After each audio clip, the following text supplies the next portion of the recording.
One of the most beautiful places you'll learn something about parenting in the Quran will be Surah Yusuf. And within Surah Yusuf, specifically Yaqub alayhi salam. All over the Quran, he is mentioned as a role model parent. Yaqub alayhi salam is mentioned as a role model parent. You know, Yusuf alayhi salam, young boy, sees a dream. You all know the story, right? Young boy, he sees a dream. It disturbs him. Who does he go talk to in the Quran? He goes talk to his dad. You ever see a teenage boy, 12-year-old, 13-year-old, 11-year-old even, maybe 9, 10, sees a dream, something bothered him. First person he goes to talk to is his dad. Anything small goes wrong in your life, especially a boy, and you say, maybe I should talk to dad about this. Is that what you normally do? If it's a really big problem, maybe you'll go talk to your mom. And when you do, the first thing you'll tell her is, don't tell dad. And then you'll talk about whatever it is you have to talk about. The fact that Yusuf alayhi salam went and spoke to his father is already teaching fathers a huge deal. He has some kind of relationship with his child, by virtue of which no matter how disturbed the child may be, and the problem may be big or small, in this case the problem isn't even a matter of reality, it's a matter of a dream. But whatever problem comes up, I should be able to talk to my dad no matter what. I should be able to talk to him.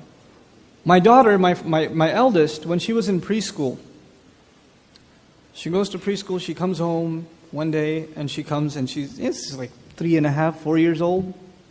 She comes home, she goes to me, Abba, Yusuf is so funny. There's some kid named Yusuf in the class. He saw him, I was like, who's Yusuf? Tell me everything you know. Who's Yusuf? And my wife saw it from a corner of her eye. And she goes, Nouman, can I talk to you for a second? And I came over and said, what is it? She goes, you stay quiet. And she took her, and then my wife talked to me later. She said, listen, you don't think your child can see that you're getting upset? I was like, yeah, I'm sure she could. If she sees that you're getting upset, next time, when it comes to telling you anything about what happens in class, will she open her mouth or keep it shut? She'll keep it shut. She won't say anything. She's going to hide things from you. And it'll be your fault. Because you look like you got upset. It's entirely your fault. You can't close that door on her. You have to just listen. It's harmless. She's 3 years old, 4 years old. What's the big deal? Relax, calm down. Especially fathers, guys. Especially fathers. You come home from a long day of work. You sit home and all you want to do is nothing. Just want to watch TV, flip the channels, watch news, watch where the Dow Jones Industrial Average. You want to check what's going on in the world, even though you won't remember any of it, nor do you care, but this is your form of entertainment. And your kid comes over, your 5-year-old comes over. Dad, look what I made. Look what I did. Dad, play with me.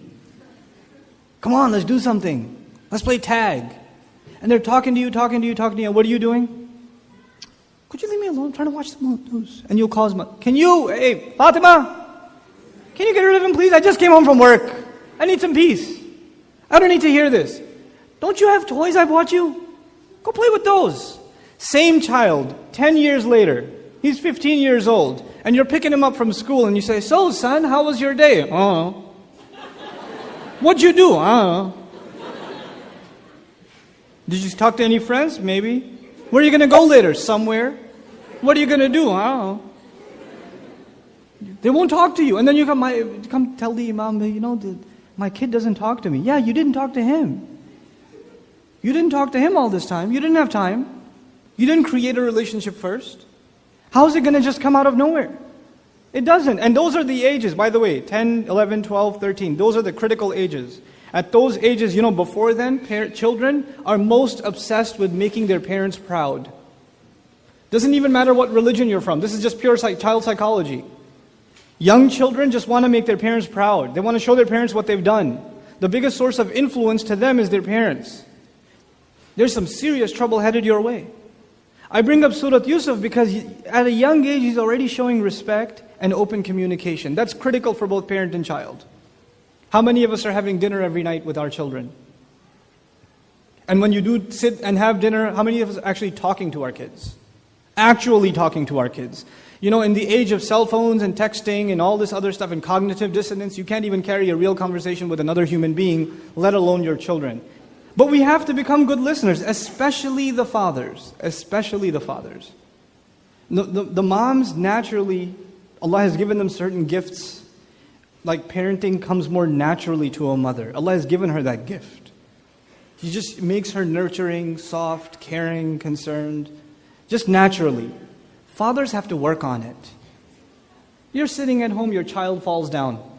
Who gets up immediately? Who does that? The father? The father's sitting there, pick yourself up, child. Dust it off. Nothing. That's nothing. Don't worry about it. Just a little bit of blood. The mom will go crazy. It's natural to her. I'm telling the fathers here, if we want our children to be raised in Islam, the first thing we need to be is their best friend. And that takes work. It takes serious work. Parents here, fathers here, you guys have to get in shape. I'm serious, you have to get in shape. Not for yourself, for your kids. You come home, your kids want to play with you, and you just, Abba, pick me up, throw me around, do this, you do a little bit of that, and you're like, Abba's got to lie down, hold on. You know, that's not how you raise kids. You know, taking our kids hiking, playing sports with them, taking them to the backyard. Even if they're playing video games, play video games with them. Play with them. You know, play the Wii with them. Bowl with them. I don't care. Just do stuff with your kids. It's a critical part of opening barriers. So they can talk to you about anything. Because I'm telling you, when they reach a certain age, the need to talk to someone will always be there. You would rather that person be you, not some non-Muslim friend who will give non-Muslim kinds of advice. Last comment I'll make with you. Yaqub alayhi salam's sons messed up pretty bad. They didn't just mess up his car, right? They didn't just break the kitchen sink. They didn't do some minor damage. They left their brother in the woods. That's pretty big. These guys come into the house before Yaqub alayhi salam, showing him a fake blooded shirt. What does he do? You know what I was expecting? If you don't know the story and you get to that point, you're like, oh, this is going to be bad. These guys are going to get it. What comes next? فَصَبْرٌ جَمِيلٌ. I'm just going to find beauty in patience. When I read that as a father, I could not understand it. He knows they're lying. He says, I'm going to have sabr. Why? The question is, why did Quran tell us that? It's a really important question. Because he's a really, really, really intelligent father. We learned that from the beginning of the surah. He knows his kids very, very well. They haven't even planned against Yusuf yet, but he said, watch out, they might plan against you. Did he call it? He called it like a play. He called it because he knows his kids. So he also knows there are times when yelling at your children will make things worse. And the only thing you can do is patience. This is one of those times. Yelling at them will not do any good. The only thing left is patience. Sabrun jameel. There's an age your children reach where all you can do is have sabr and make lots and lots and lots of dua. And then somebody will come up to me at the end of the speech and say, brother, I've been doing sabr. It's been like 3 days I've been doing sabr. Nothing has changed.